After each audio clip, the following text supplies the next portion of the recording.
Haryana police भर्ती 2024 total 6000 पदों के ऊपर आपके रजिस्ट्रेशन जो है वो स्टार्ट हो चुके हैं और एडवर्टाइजमेंट नंबर 1 2024 जो है वो आपका जारी किया गया। इसमें क्या क्या इंपॉर्टेंट बातें हैं, क्योंकि आप सभी अभी फॉर्म भरने वाले हो, तो फॉर्म भरने से पहले आपको क्या क्या डॉक्यूमेंट जरूरी है जो आपको पहले ही बनवाने हैं और क्या क्या इसकी एलिजिबिलिटी है, हाइट, चेस्ट, उन सभी के बारे में इस वीडियो में हम डिस्कस करने वाले हैं। सबसे पहले आप सभी का स्वागत है अवर्स एजुकेशन के यूट्यूब चैनल पे, और ये नोटिफिकेशन जो है वो आपको अवर्स एजुकेशन के टेलीग्राम चैनल पे भी मिल जाएगा और ये वो लिंक है जहां से आप रजिस्ट्रेशन कर सकते हो। और यहाँ पर आप जैसे देख सकते हो कि ऊपर दो ऑप्शन आपके सामने, एक रजिस्टर्ड कैंडिडेट का है, एक न्यू कैंडिडेट का है। ये बातें हम बाद में करेंगे, एक 2-3 दिन के अंदर एक वीडियो आएगी जिसके अंदर हम कंप्लीट प्रोसेस देखेंगे कि किस प्रकार आप इसमें आवेदन कर सकते हैं, स्टेप बाय स्टेप फाइनल तक पूरा प्रोसेस उस वीडियो के माध्यम से हम देखने वाले हैं। सबसे पहले इस भर्ती के अंदर एलिजिबल कौन कौन है? सिर्फ वो बच्चे हैं जिन्होंने सीटी का एग्जाम दिया था, जो आपका 5 और 6 नवंबर 2022 को एग्जाम हुआ था। सिर्फ वो बच्चे इसके अंदर आपके एलिजिबल है, क्योंकि वो बच्चे जिन्होंने सीटी क्वालिफाई किया है, जो लगभग 3.5 लाख बच्चों ने, सिर्फ वो बच्चे इसके अंदर आपका पंजीकरण करवा सकते हैं। जिन्होंने सी का एग्जाम नहीं दिया या उसके अंदर क्वालिफाई नहीं हुए, वो बच्चे इसमें आवेदन नहीं कर सकते, वो इसके लिए एलिजिबल नहीं है। अभी आज की मैं बात करूं 22 फरवरी 2024, कुछ हरियाणा में कुछ डिस्ट्रिक्ट के अंदर आपका नेट बंद है, SMS ब्लॉक है, उस वजह से ना तो आपके OTP आ रहे, ना आपके पास कोई मैसेज आ रहा। इस वजह से, क्योंकि आपके पास मैसेज आना जरूरी होगा, जैसे आप देख सकते हो कि जिन उम्मीदवारों ने यहाँ पे अप्लाई किया है, सबसे पहले जो इनकी ईमेल ID है और जो मोबाइल नंबर आपने सीटी के अंदर दिया था वही आपके पास होना चाहिए। उसके ऊपर आपका OTP आएगा और वो OTP फिल करने के बाद उसी के ऊपर आपका जो आईडी जो है, रजिस्ट्रेशन आईडी जो है वो आपके पास मैसेज के थ्रू आएगी, उसी के थ्रू आप आगे फर्दर प्रोसेस यहाँ पे करने वाले हो। ठीक है, तो 1-2 दिन थोड़ा वेट करें, तब तक शायद नेट चल जाएगा, उसके बाद आप रजिस्ट्रेशन कर सकते हैं। बाकी अगर आपको वीडियो चाहिए उसके माध्यम से हम देखेंगे कि कंप्लीट स्टेप बाय स्टेप आप किस प्रकार से घर पे बैठ के आवेदन कर सकते हो, क्योंकि अगर आप खुद अप्लाई करोगे तो कहीं ना कहीं जो कैफे वाले से गलती होती है वो आप यहाँ पे नहीं कर पाओगे। ओके, तो ये बातें हैं इसके अंदर। अब कुछ मेन बातें यहाँ पे देख लेते हैं। ये जो हरियाणा पुलिस भर्ती का नोटिफिकेशन है, एडवर्टाइजमेंट नंबर 1 2024, ये नोटिफिकेशन अवर्स एजुकेशन के टेलीग्राम चैनल पे मिल जाएगा। अब इसमें जो मेन बातें हैं सबसे पहले वो देख लेते हैं डॉक्यूमेंट को लेकर। देखिए, क्वालिफिकेशन आप सभी जानते हैं, क्वालिफिकेशन आपकी जो है वो +2 होनी चाहिए। एक एडवर्टाइजमेंट और था, हाँ, ये आपकी कांस्टेबल की भर्ती का है। कैंडिडेट मस्ट हैव पास +2, उसके पास +2 होना चाहिए, या इसकी इक्विवेलेंट, जैसे कि हरियाणा के अंदर आपका डिप्लोमा है वो +2 के इक्विवेलेंट है, वो आपके पास होना चाहिए। दूसरी एलिजिबिलिटी है हिंदी या संस्कृत, एक आपके पास 10वीं के अंदर होनी चाहिए। सिर्फ 2 आपके पास मेन जो एजुकेशन क्वालिफिकेशन है वो होगी। इसके बाद हाइट के बारे में यहाँ पे दे रखा है कि मेल की जो हाइट है वो जनरल कैटेगरी की कितनी होगी, 170 सेंटीमीटर।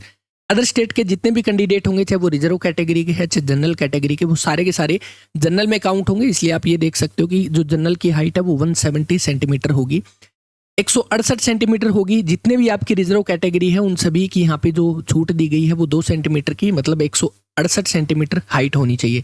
अगर चेस्ट की यहाँ पे बात की जाए तो 83 सेंटीमीटर आपकी अनएक्सपेंडेड बिना फुलाई और 87 आपकी एक्सपेंडेड चेस्ट यहाँ पे होनी चाहिए। और वहीं पे रिजर्व कैटेगरी की 81 अनएक्सपेंडेड और 85 जो है वो आपकी एक्सपेंडेड, इतनी आपकी चेस्ट होनी चाहिए। ये मेल की बात हो रही है और मेल का जो क्राइटेरिया है वो आपके सामने है, आप इसका स्क्रीनशॉट ले सकते हो। इसके बाद नेक्स्ट है फीमेल की। फीमेल में यहाँ पे जो हाइट है वो कितनी होनी चाहिए, 158 सेंटीमीटर जनरल कैटेगरी में, और जो रिजर्व कैटेगरी है उनकी 156 सेंटीमीटर जो है वो आपकी रिजर्व कैटेगरी के अंदर होनी चाहिए। इनमें चेस्ट का कोई क्राइटेरिया यहाँ पे नहीं है। ठीक है, तो ये आपका मेल और फीमेल की जो क्वालिफिकेशन है वो आपके सामने है, और किस प्रकार से कौन कौन बच्चा इसके अंदर एलिजिबल है वो मेन पॉइंट हम यहाँ पे देख चुके हैं।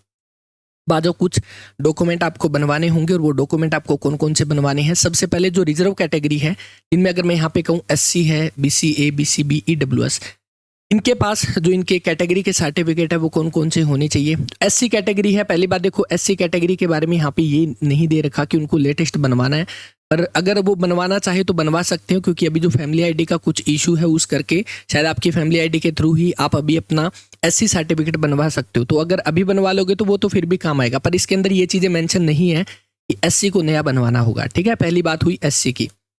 EWS कैटेगरी जो है, जो आपका 2 सर्टिफिकेट बनते हैं, 6 लाख इनकम का स्टेट का, हरियाणा का, और 8 लाख का बनता है सेंटर का। ठीक है, जैसे SSC के एग्जाम देते हो वहाँ पे 8 लाख वाला वैलिड है, पर हरियाणा का जो अभी एग्जाम है, जैसे हरियाणा पुलिस भर्ती की यहाँ पे बात की जा रही है, इसके अंदर valid for state of Haryana, Haryana सरकार का जो है वो EWS आपका वैलिड होगा, ध्यान रखिएगा।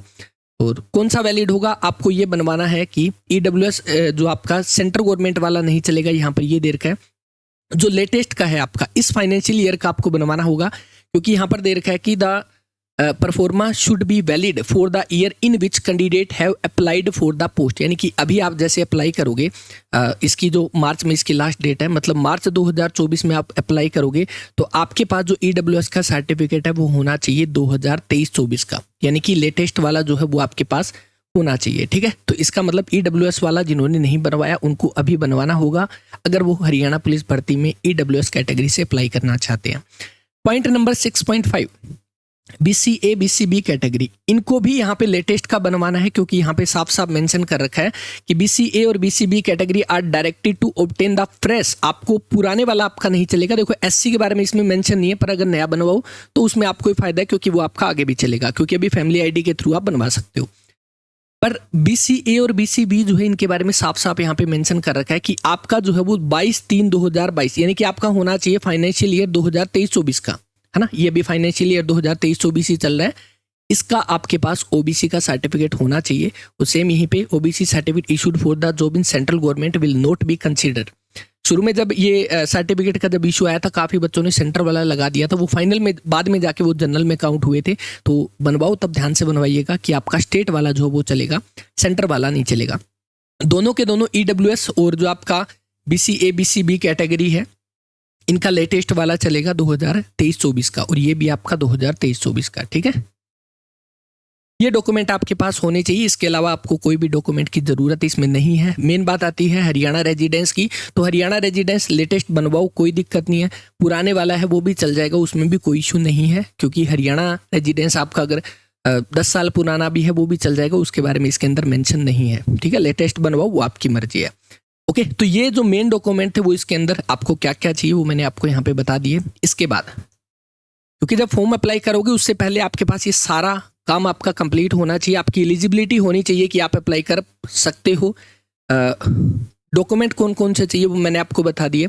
अब यहाँ पर देखिए, जो फॉर्म अप्लाई है वो आपके 20/2 से आपके स्टार्ट हो चुके हैं, 21 मार्च तक आप अप्लाई कर सकते हो। ठीक है, एग्जाम डेट और जो फिजिकल का प्रोसेस होगा, क्योंकि सबसे पहले PMT PHT होगा, उसके बाद आपका एग्जाम करवाया जाएगा जहाँ पे 4 गुना बच्चे बुलाए जाएंगे। वो एग्जाम डेट के बारे में वो चीज़ें हम बाद में डिस्कस करेंगे। ये वीडियो सिर्फ इस बारे में है कि आप ये ध्यान रख सको कि आपका क्लोजिंग डेट जो है वो है 21 मार्च 2024, उससे पहले तक आपको अप्लाई करना है। लगभग आपके पास 20 दिन, मान लो 20 दिन के आसपास का समय है। 20 दिन तक आप 10-12 दिन में अपने डॉक्यूमेंट बनवा लो, उसके बाद 2-3 दिन के अंदर आपको एक वीडियो मिल जाएगी, उसके थ्रू आप फॉर्म घर पे बैठ के अप्लाई कर सकते हैं स्टेप बाय स्टेप। उसमें किसी प्रकार की कोई दिक्कत नहीं होगी, क्योंकि लास्ट में सबमिट करते समय फॉर्म में कुछ इंपॉर्टेंट बातें हैं। एक्नॉलेजमेंट जो आपका सबमिट करना पड़ता है, उसके साथ कुछ डॉक्यूमेंट और भी ऐड करके आपको फाइनल सबमिट करना होगा, वो हम 2-3 दिन के अंदर वीडियो में देखने वाले हैं। ठीक है, पोस्ट के बारे में आप जानते हो, टोटल 6000 पोस्ट है, जिसमें 5000 मेल की पोस्ट है, कैटेगरी वाइज आपके सामने है, और 1000 फीमेल की यहाँ पे पोस्ट जो है वो रहेगी।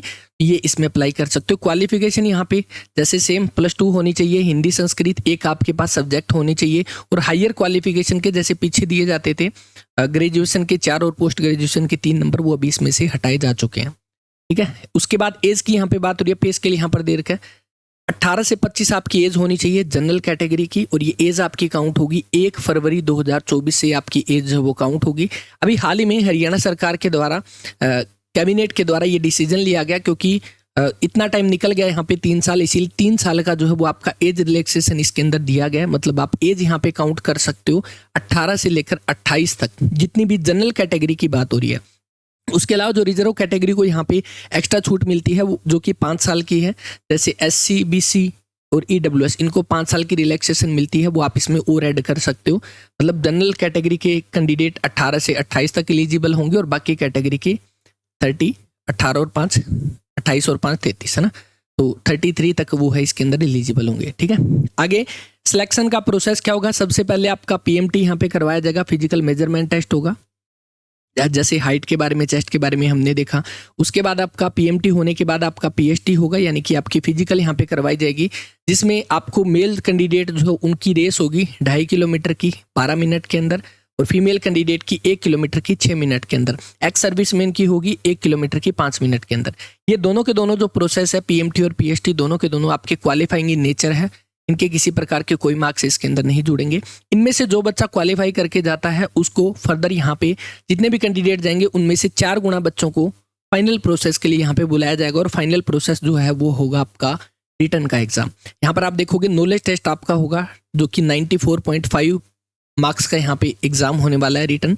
100 क्वेश्चन आएंगे, एक क्वेश्चन 0.945 का क्वेश्चन होगा, उस अकॉर्डिंग मल्टीपल चॉइस क्वेश्चन आपके सामने होंगे और जिसमें ये कंपलसरी है कि जो जनरल कैटेगरी है उनको 50% मार्क्स लेना, यानी कि 100 में से 50 क्वेश्चन आपके ठीक होने चाहिए, जिसमें आपके एक्स्ट्रा मार्क्स इसके अंदर नहीं जुड़ेंगे।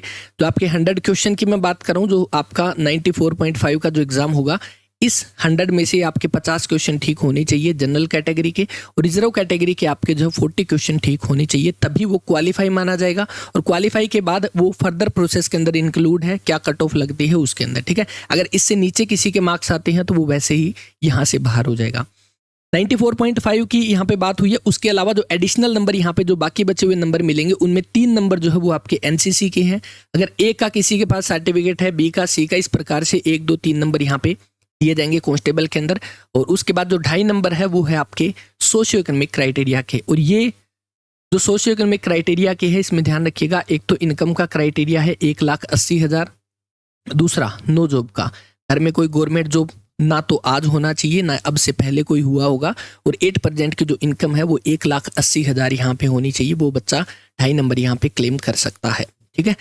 और रिटर्न का जो सिलेबस है वो आपके सामने है, किस प्रकार सिलेबस होगा, जिसमें जनरल स्टडीज़ होगा, साइंस आएगी, करंट अफेयर है, रीजनिंग है, मेंटल एप्टीट्यूड है, न्यूमेरिकल एबिलिटी है, एग्रीकल्चर है, एनिमल हस्बेंड्री, और बाकी रिलेवेंट फील्ड का मतलब ये है जो हरियाणा पुलिस के बारे में क्वेश्चन आएगा, जैसे पीछे के एग्जाम में क्वेश्चन आए थे, और पीछे के जितने भी एग्जाम हुए हैं वो हम अवर्स एजुकेशन के यूट्यूब चैनल पे हम करने वाले हैं। तो जो हरियाणा पुलिस के बारे में जैसे आईपीसी की धाराएं यहाँ पे पूछी गई, हरियाणा पुलिस डिपार्टमेंट के बारे में क्वेश्चन पूछा गया, तो वो आपके रेलेवेंट फील्ड के यहाँ पे क्वेश्चन आएंगे। आगे कुछ बातें यहाँ पे दे रखी है कि 10% का जो वेटेज रहेगा वो कंप्यूटर का बेसिक यहाँ पे पूछा जाएगा। और बेसिक का मतलब ये नहीं है कि ये बेसिक ही पूछेंगे, इनका बेसिक का मतलब एडवांस ही होता है। जैसे अभी मेंस में भी बेसिक ही दे रखा था, पर जो क्वेश्चन आ रहे हैं वो आपके लैंग्वेज के क्वेश्चन पूछे जा रहे हैं। बाकी शायद ये +2 बेस पर है, तो शायद यहाँ पे बेसिक ही क्वेश्चन पूछे जाए। 20% का जो वेटेज रहेगा वो आपका हरियाणा जीके का यहाँ पे रहेगा, और बाकी के बचे हुए 70% के अंदर आपका जो बाकी का पार्ट है वो पार्ट आपका 70% में आएगा। 20 हरियाणा जीके, 10% कंप्यूटर है, बाकी जो बचा हुआ 70% है वो आपका ये जो पार्ट है जिसमें जीएस है, साइंस है, आपका मैथ है, रीजनिंग है, एग्रीकल्चर है, एनिमल हस्बेंड्री है, और हरियाणा जो पुलिस डिपार्टमेंट के क्वेश्चन है वो यहाँ पे आपसे पूछे जाएंगे, ठीक है। स्टैंडर्ड जो होगा वो +2 लेवल तक का यहाँ पे पूछा जाएगा, और पैटर्न जो होगा वो आपका ओमार बेस आपका एग्जाम होगा, ठीक है। और बाकी का जो प्रोसेस आप अच्छे से जानते हो, 5 ऑप्शन आएंगे, ये सारी की सारी बातें इसको पढ़ लेना जिनको नहीं पता, और बाकी सभी को पता है जिन्होंने एग्जाम दिया है, ठीक है। तो ये बातें थी सारी की सारी, और उम्मीद करता हूँ सारे डाउट आपके क्लियर हुए होंगे। मैंने क्या क्या पॉइंट लिखे थे, एज के बारे में हम बात कर चुके हैं, रेस के बारे में, एलिजिबिलिटी क्या क्या है। सबसे पहले सीटी में क्वालिफाई होना चाहिए, और सीटी में जो आपने नंबर दिया था मेल आईडी वो आपके पास होनी चाहिए, क्योंकि उसी के ऊपर आपके पास क्या आएगा, ओटीपी आएगा। और जैसे कि मैंने बताया कुछ डिस्ट्रिक्ट के अंदर अभी ओटीपी और जो नेट है वो बंद है, तो वो जैसे ही ये सारा प्रोसेस खुलता है, जैसे ही आपका नेट और सारी चीज़ें प्रॉपर तरीके से चलती है, तब आप इसमें अप्लाई कर देना, ठीक है। पर फाइनल सबमिट करने से पहले ध्यान रखिएगा, आपको कुछ बातें जो कि हम कंप्लीट प्रोसेस के अंदर देखने वाले हैं एक वीडियो के थ्रू, उसको देखकर ही अगर आप फिल करते हो तो आपको फाइनल कोई दिक्कत नहीं आएगी, ठीक है। डॉक्यूमेंट के बारे में हम बात कर चुके हैं, डॉक्यूमेंट क्या क्या आपको चाहिए, तो जिनके पास नहीं है वो अभी भी बनवा लें। हाइट और चेस्ट, ये सारे के सारे पॉइंट यहाँ पे इस वीडियो में बताने थे। अब जो जो इसके लिए एलिजिबल है वो अपने डॉक्यूमेंट तैयार कर लें, और 2 या 3 दिन के बाद हम एक वीडियो के माध्यम से ये देखने वाले हैं कि आप फॉर्म किस प्रकार से अप्लाई कर सकते हो, ठीक है। थैंक यू वेरी मच, अपना ख्याल रखिएगा। कोई डाउट हो कमेंट कर सकते हो, नेक्स्ट वीडियो में कंप्लीट प्रोसेस देखेंगे, और उससे पहले कोई डाउट हो कमेंट कर देना, ताकि वो डाउट हम वैसे क्लियर कर दें। बाकी जो भी इन्फॉर्मेशन होगी वो आपको टेलीग्राम पे अवर्स एजुकेशन पे मिलती रहेगी, तो आप टेलीग्राम भी बिल्कुल ज्वाइन कर लें, डिस्क्रिप्शन में लिंक दिया गया है। Thank you.